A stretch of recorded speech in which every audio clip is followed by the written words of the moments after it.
Diễm xin chào cô chú, anh chị, các bạn và các em. Diễm đã chia sẻ một công thức bánh chuối hấp và nhận được rất là nhiều yêu thích. Nhưng khuyết điểm của công thức đó là khi mình lấy bánh ra khỏi khuôn, nó bị dính khuôn, hơi bị khó. Thì công thức này Diễm thử lại và Diễm thấy rất là ngon, làm lại nhanh và dễ nữa. Bánh mềm dẻo và nếu mà mình cất vào trong ngăn mát tủ lạnh cũng không có bị cứng luôn. Cách làm như thế nào? Thì bây giờ mình cùng vào bếp làm món bánh chuối hấp này với Diễm nha. Đầu tiên mình sẽ lấy một cái nồi nhỏ và mình cho vào đây 20g bột mì. Bột mì này mình sẽ đi lấy trùng để khi mà mình hấp xong cái bánh nó sẽ tróc khỏi khuôn, nó không có bị dính, đồng thời giúp cho bánh mềm dẻo, không hề bị cứng khi mà mình bảo quản lâu. Bột mì thì mình dùng bột mì số 8, bột mì số 11 hay bột mì số 13 đều được nha. Để cho bánh có màu vàng đẹp tự nhiên thì Diễm dùng bột nghệ. Bột nghệ mình nghĩ khi cho vào nó sẽ có cái mùi, nhưng mà với cách làm này thì Diễm thấy khi mình ăn không hề nghe mùi bột nghệ luôn, mà cái màu rất là đẹp. Diễm cho 1/5 muỗng cà phê nha. Rồi mình đong vào đây 300ml nước. Rồi mình bắt cái nồi này lên bếp và mình khuấy lên, mình nấu cho nó chín ha. Bột nghệ khi mà mình nấu như vậy nó cũng bay mùi đi, nó không còn mùi nữa. Đó, mình cứ khuấy đều và mình để lửa lớn nha.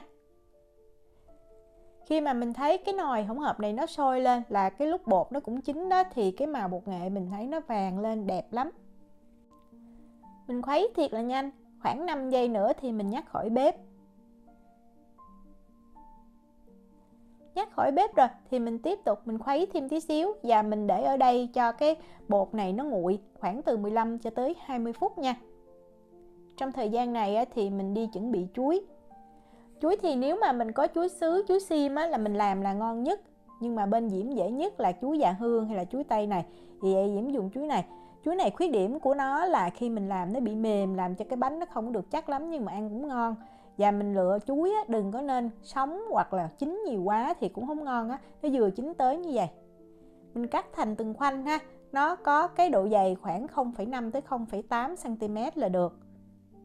Mình cắt dày quá thì cái bánh khi mà mình làm xong nó khó kết dính đó. Công thức hôm nay thì mình cần 500g chuối đã lột vỏ. Diễm cho vào đây 60g đường. Lượng đường thì cũng tùy cái độ ngọt của chuối Diễm dùng chuối này thì Diễm dùng 60g thấy ngon.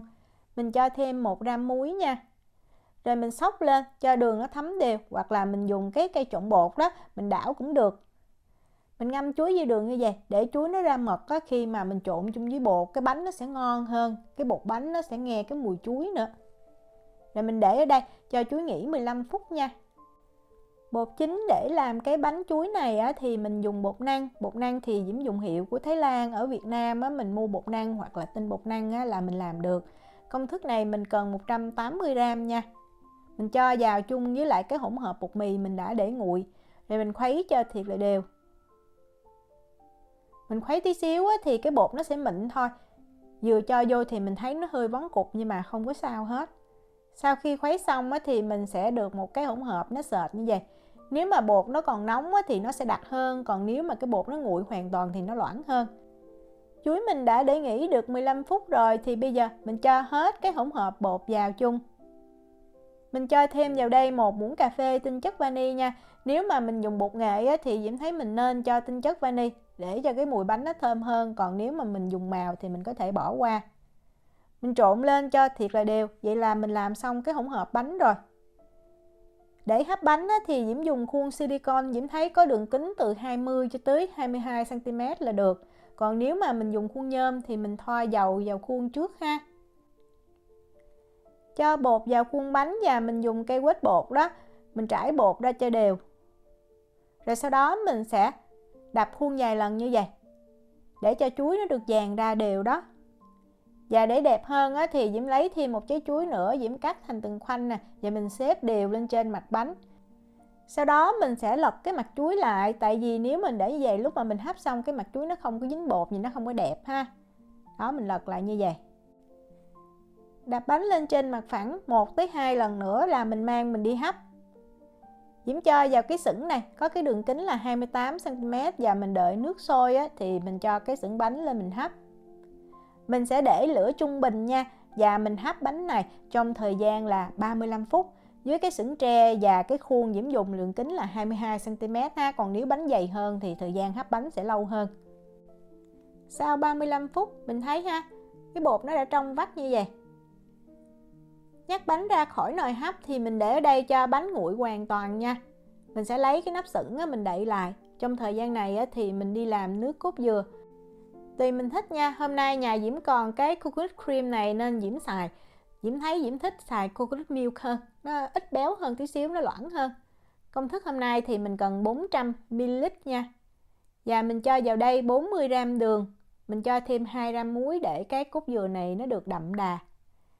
Và Diễm có thêm ở đây là 10g bột bán kim. Cái bột bán kim này hiệu của Thái Lan nha, nó rất là nhanh mềm. Vì vậy mình chỉ cần cho vào đây 1 muỗng canh nước. Mình qua mình nấu nước cốt dừa là mình cho liền, mình không cần phải ngâm bột bán kim lâu. Còn nếu mình dùng bột bán kim của Việt Nam, cái loại cứng thì mình phải ngâm nha. Bắt cái nồi cốt dừa lên bếp thì mình để cái lửa lớn, mình khuấy đều và mình đợi cho cốt dừa sôi lên như vậy. Thì mình cho liền cái bột bán kim mà mình đã hồi nãy mình cho nước đó. Mình cho vào. Rồi mình hạ xuống lửa trung bình hoặc lửa nhỏ tí xíu giữ cho nó sôi nhẹ. Mình khuấy đều khoảng chừng 30 giây là mình nhắc khỏi bếp được. Vậy là mình đã làm xong nước cốt dừa rồi. Nước cốt dừa này thì mình không cần phải cho bột, tại vì bột bán kim cũng giúp cho nước cốt dừa nó sánh hơn. Đây là bánh Diễm đã để nguội được 7 tiếng nè. Và lúc nguội đó thì Diễm thoa chút xíu dầu lên trên mặt bánh, rồi Diễm lấy cái màng bọc thực phẩm Diễm đậy lại như vậy, tránh cho mặt bánh nó bị khô. Và khi lấy bánh ra đó thì mình sẽ khợi nhẹ xung quanh thành bánh ha. Như vậy để mình lấy cái bánh ra nó được đẹp hơn. Rồi mình cứ lấy ra thôi, dễ lắm. Rất là dễ chóc khỏi khuôn, dễ hơn là công thức Diễm chia sẻ hồi lâu rồi. Và bánh mềm dẻo vô cùng luôn đó. Cái này thì mình cất tủ lạnh vẫn ngon nha. Bánh này Diễm thấy mình ăn nguội hay là ăn lạnh cũng ngon hết. Nếu mà mình làm bằng chuối sứ hay là chuối xiêm thì cái bánh Diễm nghĩ nó đẹp hơn nữa, tại cái chuối nó sẽ chắc hơn. Trong khi chuối già hương hay là chuối tây thì nó mềm, thì lúc mà mình cắt cái bánh ra cái chuối nó bị bể, nhìn không có được đẹp. Nhưng mà cái bột này thì Diễm thấy rất là ngon, mình nên thử nha.